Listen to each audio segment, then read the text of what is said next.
Good afternoon, this is Dan Howe, PTI Securities and Futures, coming to you on this Tuesday afternoon wrap-up for November 15th.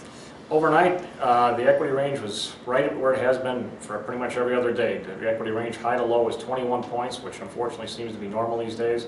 Asia was down a little bit overnight, European was down overnight. We came in this morning, S&Ps were down about 7 or 8.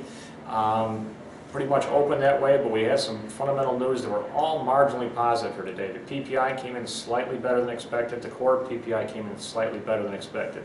Retail sales was also better today. So pretty much everything, including the Empire State, actually came in a little bit better. Empire State's probably is the first Fed regional study, but it's also probably the weakest because it's about manufacturing, and there's not much manufacturing that goes on in New York anymore. But in any event, they were all marginally positive, which was kind of nice.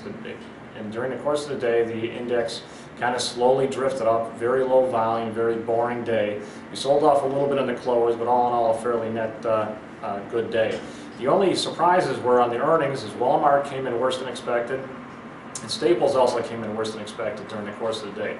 Obviously, that's a little bit odds with the better retail sales. After the close, we also had Dell that reported seems to be a little bit of disappointment. They came out, haven't digested it yet, but the stock seems to be trading down after hours here. The SPX closed up 6, 1257. The Dow closed up 17 at 12079. The NASDAQ closed up 28, obviously the strongest of the index at 2686. The bonds were a little bit weaker today because obviously people were, things were good, so we're selling the bonds. So basically, the 10-year yield came in at 2.05. The dollar closed up 42 at 77.14. Pretty much all the commodities across the board were slightly positive. Gold was up $5 today. Silver was up. All the grains were up. So as you're a little bit not as you would expect, because the dollar is strong, most of the commodities generally tend to slip off, but on the other hand, most of the commodities were up here today.